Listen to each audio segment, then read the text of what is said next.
I would say anger is hands down the most misunderstood and mismanaged emotion that humans have. And when you're going through a divorce, anger is powerful. It comes up and it's hard to make it go away.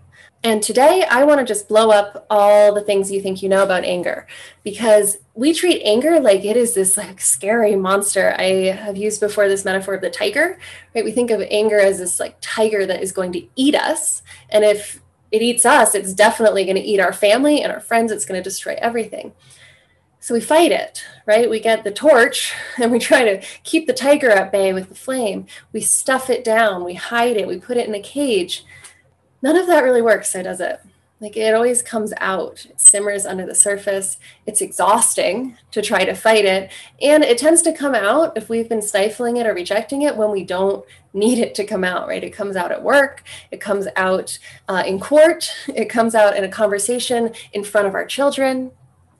It can feel like your anger is this barely contained animal that you are constantly fighting to keep caged. I want you to throw out the bars, open the cage door, let that tiger out, and we're going to make it your friend. And you're going to find out that that anger isn't so bad after all.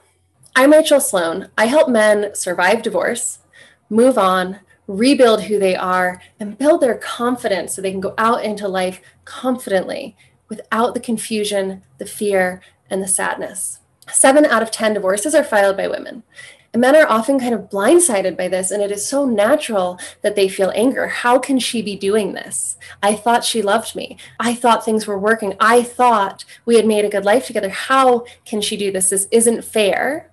And you are not in control of the process, right? You didn't choose this. She chose this, but it's happening to you.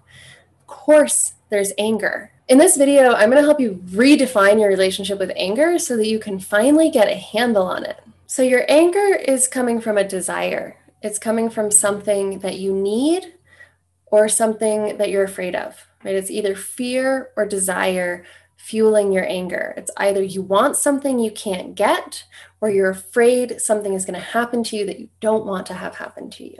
You want your wife back, but you can't have her. You don't want to be alone. You don't want to lose your kids, but you can't stop it from happening. Right? It is the desire for something you have no control over and the fear of something you have no control over. That is where anger comes from. So to befriend our anger, we've got to understand the underlying desire or the underlying fear, which means you need to let this angry part of you out and start asking it some questions. What does that angry part of you want for you? What positive thing does it want for you? Because at first it might just be like revenge, right? Or I want her to suffer. What does it really want? When we drill it down, if you are honest with yourself, which I'm going to warn you is one of the hardest things you will ever do, but it will change your life if you can start to do it. If you're honest with yourself, under that anger is probably one of two things. It's probably either a desire for connection, to feel loved and connected to other people, or it is a desire to keep you safe, to protect you.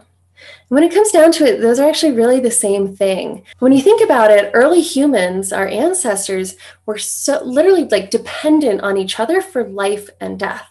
Right? We depended on our social connections to other people for survival. And this is still true today when we're infants and small children.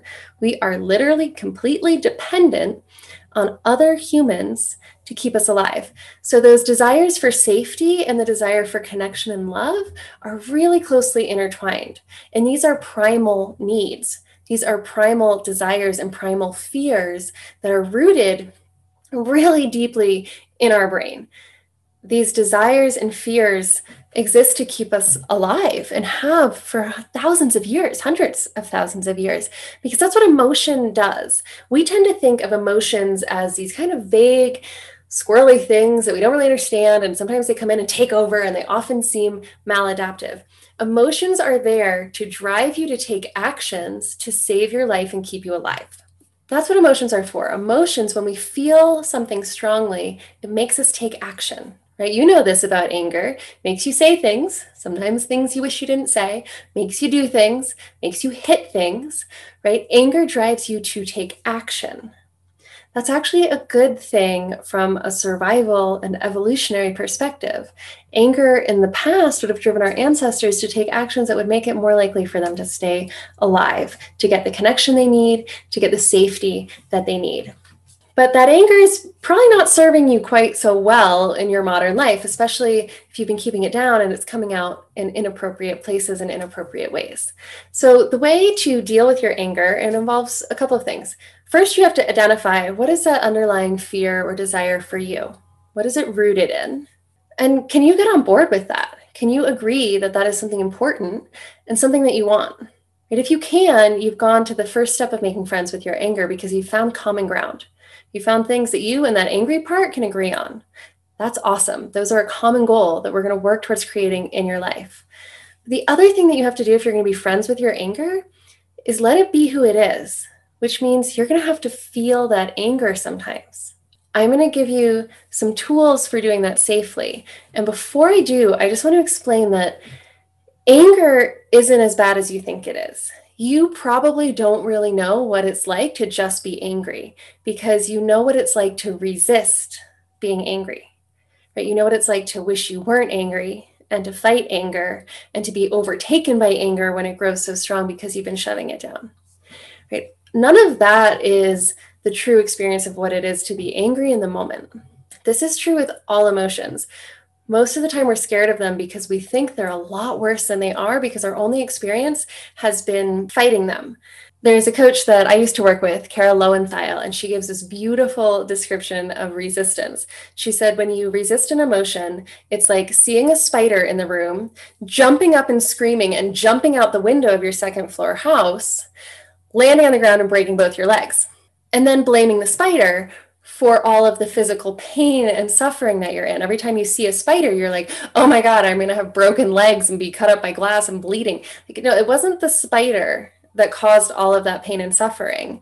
It was your resistance to the spider. It was your effort to get away from the spider. Is your attempt to get away from that spider. That is what caused your pain and suffering. The same is true with emotions. If we're willing to just sit down and get to know the spider, I think you'll be surprised. It's not nearly as bad or dramatic as you think it might be. So when you're going to do this with anger, you've made a friend with it, right? You've said, hey, we have a common goal. We both want me to be safe, or we both want me to be loved and connected. On board. With that common ground, you're going to make a little deal with your anger. You're going to be like, look, when you come up, I know what you want. I'm going to acknowledge that that's what you need, but we're going to set a time to work through it. Because you can't have anger just like blowing up every time you talk to your ex or to your lawyer or go to work, right? So you make this agreement ahead of time, right? You find out the underlying desire or fear, you make a little accord. Then when you feel the anger come up, instead of squashing it, you have to do two things to recognize it, right? This sounds silly because like, yeah, of course I'm angry, but you might be angry a lot of the time and not even be aware of it because you have been so good at pushing it down. So first you have to recognize, oh, I'm angry right now. And say that to yourself, oh, I'm angry right now. And then ask yourself this question, can I accept that I'm angry right now? Whatever the answer is, that's okay. If it's yes, great. If it's no, there's a follow-up question. Can I accept that I'm resisting anger right now? That's just where you are. You have to meet yourself where you are. Remember, divorce is chaotic. It is going to bring up so many thoughts, so many feelings. If you want to get through it and come out the other side stronger and healthier and happier and more capable of intimate connection with other humans, you've got to meet yourself where you are, which might be resisting anger. Okay, so in the moment, I'm angry. Okay, one, I'm angry. Can I accept that I'm angry? Yes or no? Can I accept that I'm in resistance to anger? Yeah, okay, that's where I am right now. It's where I'm at in this journey. Then you're going to say, hey, angry part of me, remember that deal we had? I hear you. I know you want underlying fear, underlying desire. I know you want that for me. We're going to deal with this later today at 6 p.m. after work. I'm going to give you 10 minutes, 6 o'clock.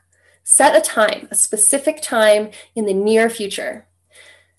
As you do this, as you start to build a relationship with yourself and you start to follow through on the commitments you make to yourself, the angry part of you will become more and more willing to table that emotion because it knows that need is getting met later.